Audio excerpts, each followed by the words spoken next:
You there, you've been waiting for quite some time. I think I'm finally ready to talk to you after these last few episodes being on Windfall.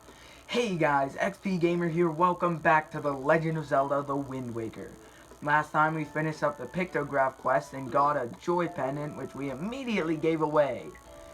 This time we're finally going to get the sail. I've never really had a good voice for this guy. My story is a ew. I don't know what I'm doing. My story is a strange one. I came across cursed seas from a land far away. A land where the blizzards blow violently, heading for this town called Windfall. But dear me, as I traveled, a terrible storm descended and tore my ship to bits. Yet mysteriously, only that escaped without so much as a mark on it.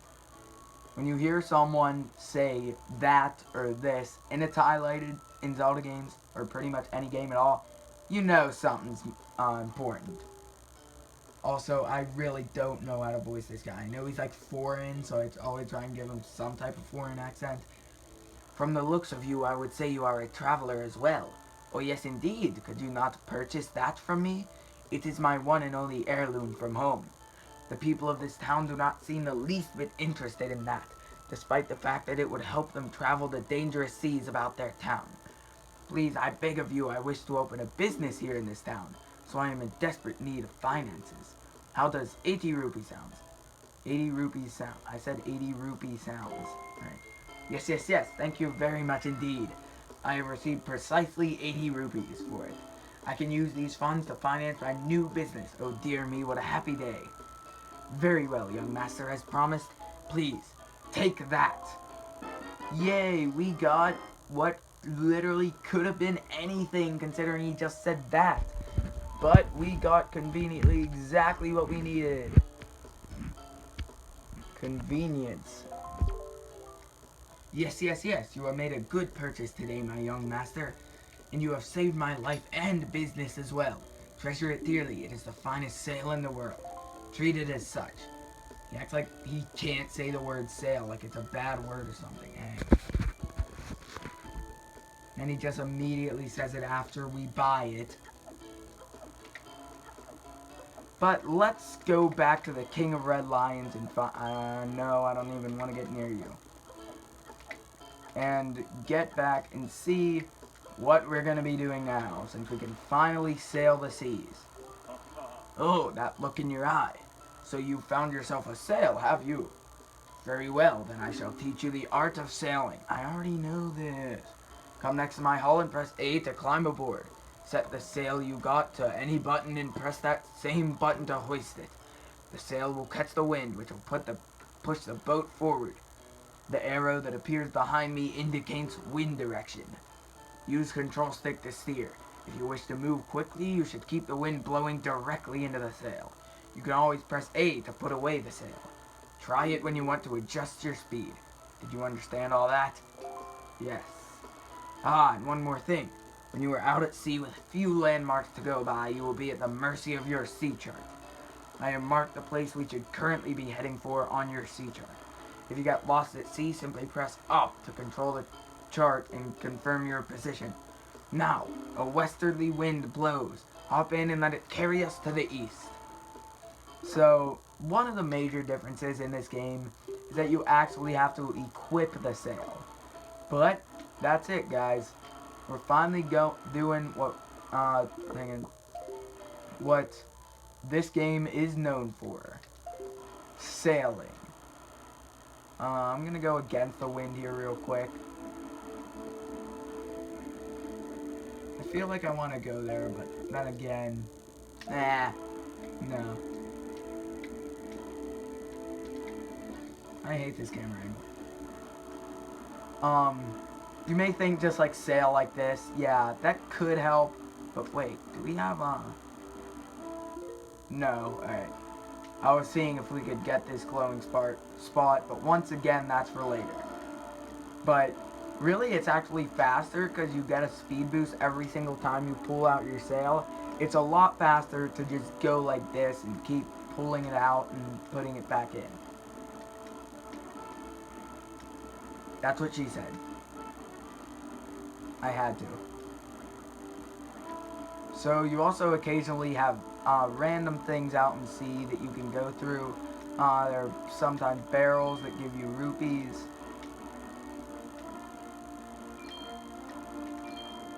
And there are also little mini ships here with the goblins. Die. He landed on the boat. Nope. He technically did. He probably just went through it or something. So, you can find a lot of good treasures out on the sea, even though it may just seem like a bunch of waves in water, which it really exactly is. But there are a lot of treasures on it too. And we can see here, ooh, red rupee, I want that, I want that, I want that. Alright. You can see here that there are also big, pirate thingy things. I don't know what to call them. Outposts or whatever, I don't know.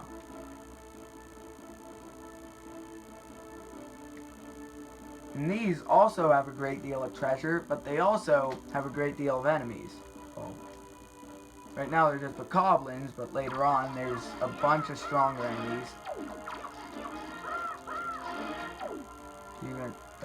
You aren't dead yet. Thank you. That was glitchy.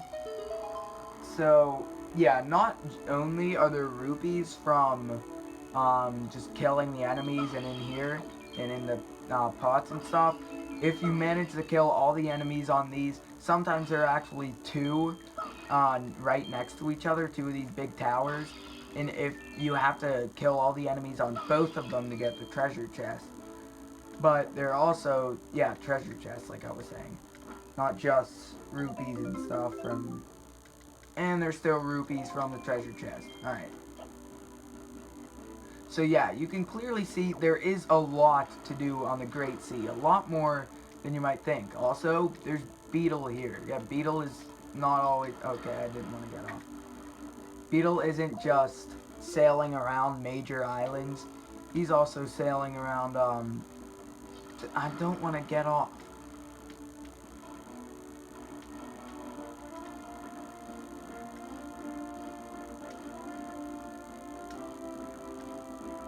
I want to make it there to show something.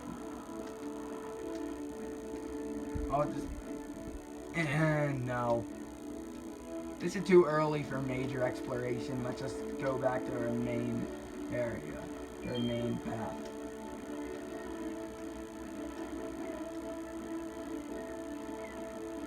Listen to this music. I really love this music. I'm actually going to turn this off.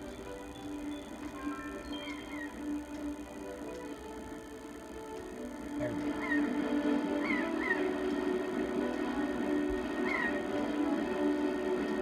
So we're nearing this huge island, which also has some great music. And now we can see there's a storm brewing on top, along with a giant neck, which was shortly visible on the screen. I'm gonna turn this down now because, yeah. There, on the horizon, that is our destination, Link. Dragon Roost Island.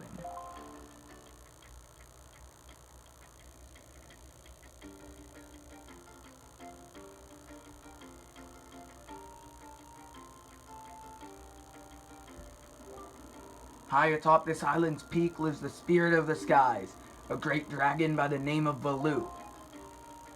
Not Baloo, Valu.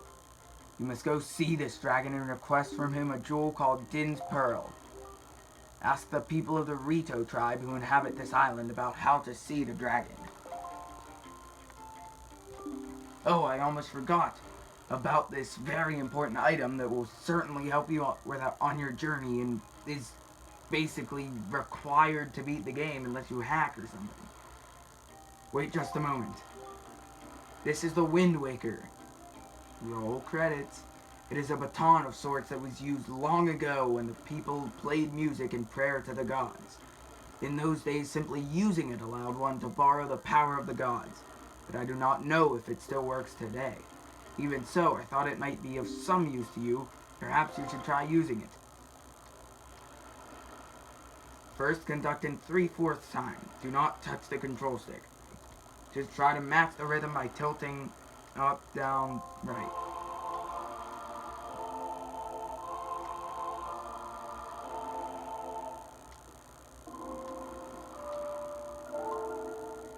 We did it! Very nice. That was splendid. Next is 4/4 time. Hold the control stick left to change the rhythm.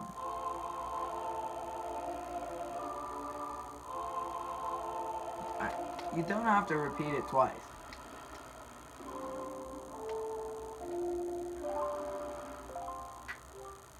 That's it, Link. That was not bad for your first time using the Wind Waker. Not bad at all. You can also conduct with it in 6/4 times by tilting the control stick right. But we don't have to memorize or demonstrate that. You received a legendary Wind Waker. By using this magical conductor's baton, you can borrow the power of the gods. Set it to Y, Z, or X and use it by pressing whatever button you set it to. To conduct, use the C, that's a C stick to choose notes. Don't tilt. Yeah, we already learned all this. Alright, so before we do anything on this awesome island, let's go way to the back. We can actually find that there's a smaller island right back here. And you roll in the stairs. Forgot about that. So you can check this. There appear to be markings that indicate the specific directions. Up, left, right.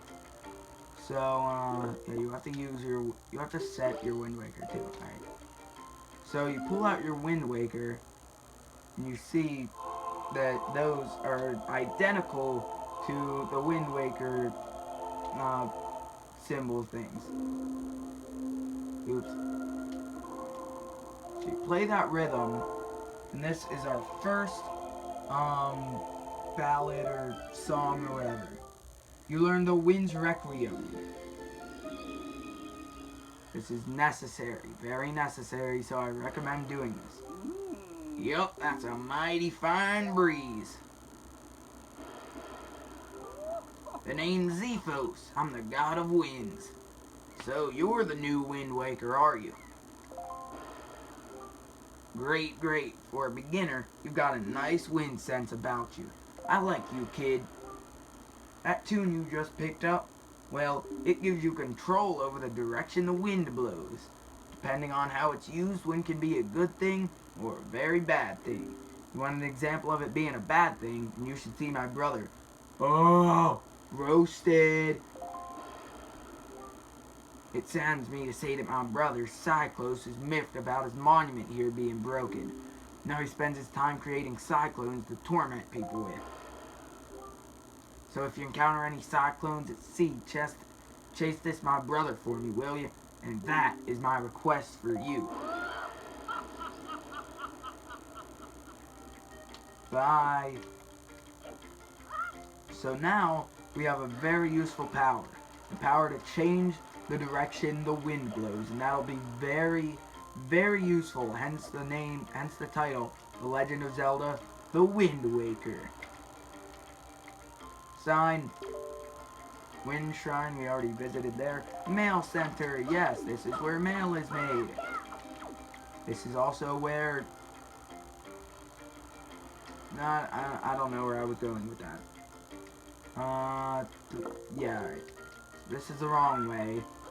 Oh, wait, before, yeah. You guys just hear me talking to myself. That's kind of a habit of mine. I hope to get better as I go on with YouTube. Okay. Get a Huey pair, a Highway pair, or whatever. And actually, no, I'm gonna save this for next episode. I didn't realize the time. See you guys then when we explore more of Dragon Roost Island.